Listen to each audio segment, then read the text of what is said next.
Hello viewers, मैं दिलीप आपका स्वागत करता हूं आपके अपने यूट्यूब चैनल विजन एकेडमी में। यह वीडियो जो है क्लास 11 के स्टूडेंट्स के लिए स्पेशल है जो 10th पास करके अभी 11th में एंट्री ले रहे हैं। इस वीडियो में हम देखने वाले हैं कि 11th के जो स्टूडेंट्स से कुछ मिस्टेक्स होती हैं 11th में, वो कौन कौन सी मिस्टेक्स होती हैं और उनको कैसे उनको टेक ऑफ करना है, मतलब उनको कैसे उसको क्लियर करना है ये। और द नेक्स्ट मैं इसमें फिजिक्स का आपको सिलेबस एक्सप्लेन करने वाला हूँ कि आपको कौन कौन से चैप्टर्स हैं जो कि आपको पढ़ने हैं, और इन चैप्टर्स में जो आपको इम्पोर्टेंट है उनको भी मैं अलग से बता दूंगा, और आपको मिस्टेक्स को कैसे कवर अप करना है वो भी हम देखने वाले हैं। इस वीडियो को स्टार्ट करने से पहले हम ये देखते हैं कि आपको कौन सा मिस्टेक सबसे पहले नहीं करना है। तो सबसे पहला जो मिस्टेक 11th के स्टूडेंट से होती है, मतलब 10th पास वाले स्टूडेंट से होती है, वो है कि स्ट्रीम को सिलेक्ट करना। जो स्ट्रीम होती है मतलब जो सब्जेक्ट होता है, मैथ्स हो गया, साइंस हो गया, साइंस मतलब बायो, या कॉमर्स हो गया, आर्ट्स हो गया, है ना। इन स्ट्रीम्स में से कौन सा स्ट्रीम सेलेक्ट करें, इसमें बहुत ज़्यादा मिस्टेक होता है, क्योंकि यही आपका सबसे फर्स्ट स्टेप है और कहीं ना कहीं यही आपका एकदम लास्ट स्टेप भी हो सकता है अगर आपने सही स्ट्रीम नहीं चुना तो। इसको आपको कवर अप करने के लिए सब्जेक्ट जो आप चूज करोगे वो आपके इंटरेस्ट पे चूज करना पड़ेगा आपको, मतलब आपको कौन सा सब्जेक्ट अच्छा लगता है उसको आप सेलेक्ट करो, ना कि आप अपने फ्रेंड्स को देख के या ना ही आप अपने पेरेंट्स के प्रेशराइजेशन में आके। अब पेरेंट्स का जो मैंने यहाँ पे वर्ड यूज किया हुआ है, तो ये मैं ये नहीं कह रहा कि आप पेरेंट्स का बात मत मानो, और मैं ये नहीं कह रहा कि आप जो पेरेंट्स आपको मतलब जबरदस्ती कर रहे हैं वही वाला फील्ड ले लो, ऐसा नहीं है। आप पेरेंट्स की बात सुनो, उनकी बातों को समझो, क्योंकि वो आपका कभी भी बुरा नहीं चाहेंगे। वो बोल रहे हैं इन द सेंस वो कुछ ना कुछ सोच के ही बोल रहे होंगे, बट यहाँ पे गलती ये होती है कि आप अपना सजेशन सामने नहीं रखते हो। आप अपना सजेशन सामने रखो कि आपको क्या करने का इंटरेस्ट है, फिर आपके घर वाले उसको समझेंगे और आप अपने घर वाले को समझो, एक अच्छा सा स्ट्रीम सेलेक्ट करो और आगे पढ़ो और आगे बढ़ो। तो अब जो फर्स्ट मिस्टेक को क्लियर कर चुके हैं, तो अपन स्टार्ट करते हैं आपका फिजिक्स का सिलेबस। क्लास 11th में आपको टोटल 15 चैप्टर्स पढ़ने होंगे, जो कि आप 10th में कुछ ही चैप्टर्स पढ़ते थे। जैसे इसका जो फर्स्ट चैप्टर है फिजिकल वर्ल्ड, जो नाम है इसका, इसके नाम से ये पता चल रहा है कि आप इसमें पढ़ने वाले हो फिजिक्स के बारे में, मतलब फिजिक्स होता क्या है, कैसे वो मतलब बना, उसके अंदर कौन कौन सी ब्रांचेस होती हैं, और जो फिजिक्स में लॉ बनते हैं वो कैसे बनते हैं, साइंटिस्ट कैसे बन पाओगे, साइंटिस्ट को क्या क्या करनी पड़ती है, सब चीज़ें आपको इसके अंदर पढ़ने को मिलेगा। सेकंड आता है यूनिट्स एंड मेजरमेंट, बहुत इंपॉर्टेंट चैप्टर है, क्योंकि कहीं ना कहीं ये हर एक कॉम्पिटिटिव एग्जाम में आपको देखने को मिलते हैं।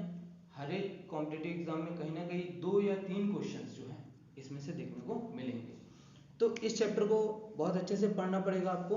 द नेक्स्ट चैप्टर आते हैं यूनिट्स, वन डायमेंशनल मोशन। ये जो वन डायमेंशनल मोशन है, इसके अंदर आपको स्पीड हो गया, वेलोसिटी हो गया, ये सब के बारे में पढ़ने को मिलेगा। जो डिस्टेंस होता है या डिस्प्लेसमेंट होता है, इनमें क्या डिफरेंस होता है, ये सब भी आप इसमें देखने को मिलेगा। द नेक्स्ट आपके पास चैप्टर मोशन ऑफ प्लेन, ये आपका 2 डायमेंशनल मोशन होता है। 2 dimensional motion in the sense कि आप अगर बोर्ड में कुछ लिख रहे हो, जैसे ये लिखा हुआ है, तो ये लिखना मतलब इसका जो मूवमेंट है ये भी क्या है, 2 डायमेंशनल मोशन, क्योंकि ये बोर्ड आपका एक प्लेन है, उसके ऊपर जो भी मोशन होगा वो आपका 2 डायमेंशनल मोशन होगा। और जैसे गाड़ियों का चलना जो होता है, वाइड रोड पे गाड़ियां चल रही हैं, तो वो भी क्या आपका एक 2 डायमेंशनल मोशन में आएगा, क्योंकि उसके पास ऑप्शन रहेगा सेकंड डायमेंशन में जाने के लिए। अगर आप नैरो रोड पे जा रहे हो जहाँ पे आपके पास कोई ऑप्शन नहीं है, तो वो 1 डायमेंशनल मोशन कहलाता है।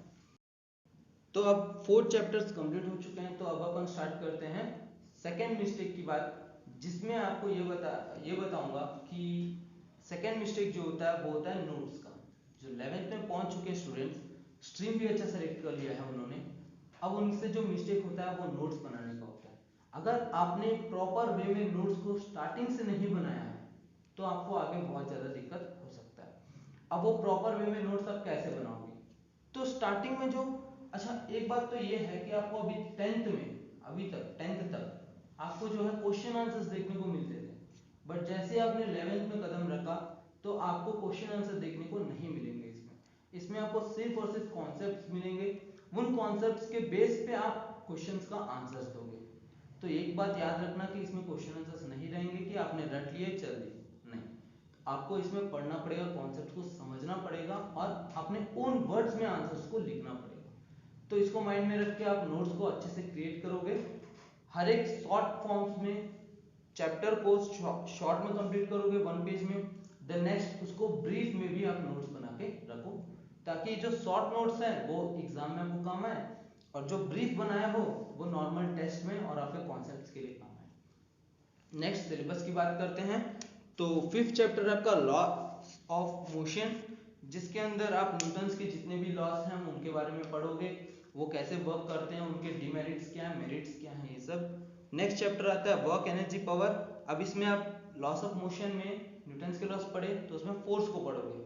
अब जहां भी फोर्स लगेगा वहां पे वर्क होगा। अब वर्क क्या होता है, वर्क से कैसे एनर्जी जनरेट होता है और उसको पावर में कैसे कन्वर्ट करोगे, ये सब चीजें आप किसमें पढ़ोगे, चैप्टर 6।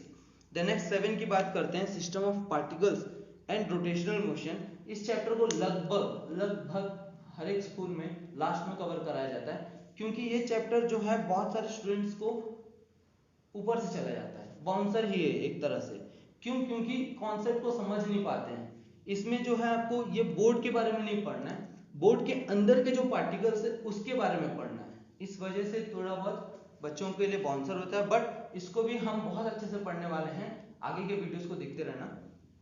तो नेक्स्ट चैप्टर आपके पास ग्रेविटेशन। इस वर्ड को सब जानते हो क्योंकि 10th में भी इसके बारे में थोड़ा बहुत नॉलेज मिल चुका हुआ है।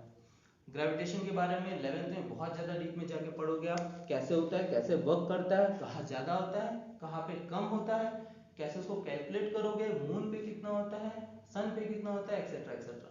ऑल टॉपिक्स इसमें आपको कवर होके मिलेंगे। अब और 4 टॉपिक्स कंप्लीट हो चुके हैं, तो नेक्स्ट आपके पास मिस्टेक को मैं रखता हूँ, 3rd मिस्टेक जो 11th में पहुंचने के बाद बच्चे करते हैं कि उन्होंने स्ट्रीम सेलेक्ट किया, नोट्स भी प्रॉपर बनाया है, बट 3rd मिस्टेक ये होता है कि वो टेस्ट नहीं दिला पाते हैं। अगर आप टेस्ट नहीं दोगे तो आप अपने आप को जज कैसे करोगे कि आपका जो स्टडीज है वो कहाँ तक, किस लेवल तक पहुंची है। तो आपको जो है 3rd मिस्टेक को ध्यान देना है, और जैसे 11th में पहुंचे हो तो वीकली या 2 वीक्स में या ज्यादा से ज्यादा और भी अगर आपको टाइम लेना है तो 1 मंथ में कम से कम टेस्ट दिलाओ, जिससे आपको आपका प्रिपरेशन पता चल सके। नेक्स्ट मैं आपको और सिलेबस का चैप्टर्स बताता हूँ। चैप्टर 9 है मैकेनिकल प्रॉपर्टीज ऑफ सॉलिड, जिसके अंदर आप स्ट्रेस, स्ट्रेन एक्सेट्रा एक्सेट्रा, मतलब जो भी सॉलिड के प्रॉपर्टीज हैं सब पढ़ोगे। देन नेक्स्ट चैप्टर 10 है आपका पास मैकेनिकल प्रॉपर्टीज ऑफ फ्लूइड्स। इसके अंदर बहुत इंपॉर्टेंट टॉपिक्स भी हैं, और ये चैप्टर जो है 2 to 3 पार्ट्स में मिलेगा आपको, जिसके अंदर आप फ्लूइड्स का मैकेनिकल प्रॉपर्टीज देखोगे, फ्लूइड का मोशन देखोगे, अब फ्लूइड क्या होता है ये भी पढ़ोगे। बहुत सारे टॉपिक्स उसमें कवर करने वाले हैं। नेक्स्ट चैप्टर में आते हैं तो अपन थर्मल प्रॉपर्टीज ऑफ मैटर, जिसके अंदर आप अगर किसी मैटर को हीट कर रहे हो तो उसमें क्या इफेक्ट आएगा, एक्सपैंड होगा या कंप्रेस होगा, एक्सपैंड होगा तो क्यों होगा, हीट कैसे आगे बढ़ रहा है, ये सब चीज आप इसके अंदर देखने वाले हो। नेक्स्ट चैप्टर में आते हैं थर्मोडायनेमिक्स। ये वर्ड सबको पता है थर्मोडायनेमिक्स, क्योंकि बहुत बचपन से, मतलब साइंस जब से पढ़ रहे तब से थर्मोडायनेमिक्स वर्ड्स का यूज हो जाता है।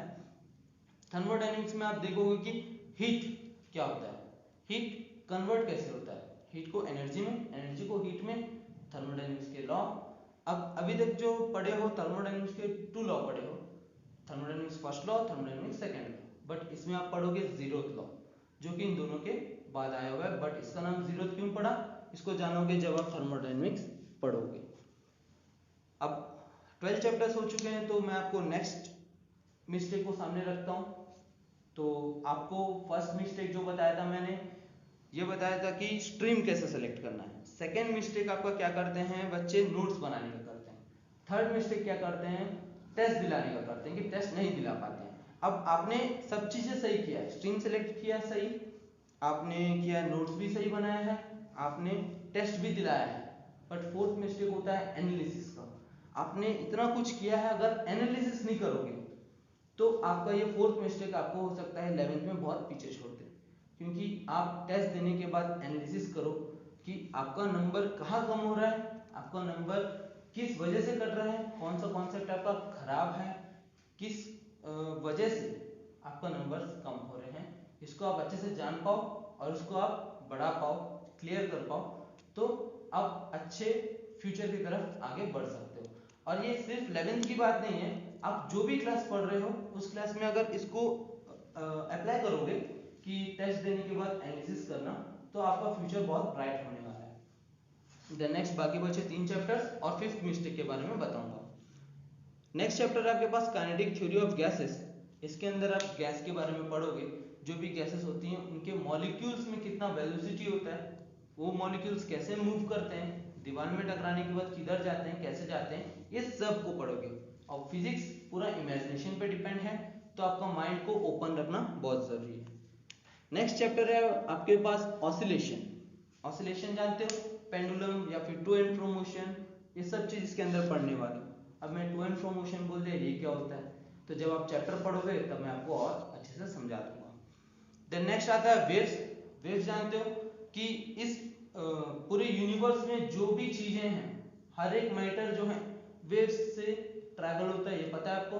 नहीं पता होगा, इस चैप्टर में आपको पता चलेगा कि वेव्स का इंपॉर्टेंस क्या है, वेव्स को पढ़ना क्यों इंपॉर्टेंट है, क्योंकि हर एक चीज जो मूव करता है वो वेव्स के फॉर्म में मूव करता है। मेरा साउंड आप तक पहुंच रहा है, ये भी वेव्स के फॉर्म में पहुंचता है। तो हर एक चीज अपन इसमें कवर करने वाले हैं। ये आपके हो गए 15 चैप्टर्स क्लियर। और अब आपके पास नेक्स्ट मिस्टेक में रखने वाला हूँ, वो कौन सा है कि टाइम मैनेजमेंट। आपने स्ट्रीम सेलेक्ट किया, नोट्स बनाया, टेस्ट दिलाया, एनालिसिस किया, ये सब के लिए आपको करना पड़ेगा प्रॉपर टाइम मैनेजमेंट। अगर आप प्रॉपर टाइम मैनेजमेंट नहीं करोगे तो ये सब चीज कभी भी आपके पास पॉसिबल नहीं होगा।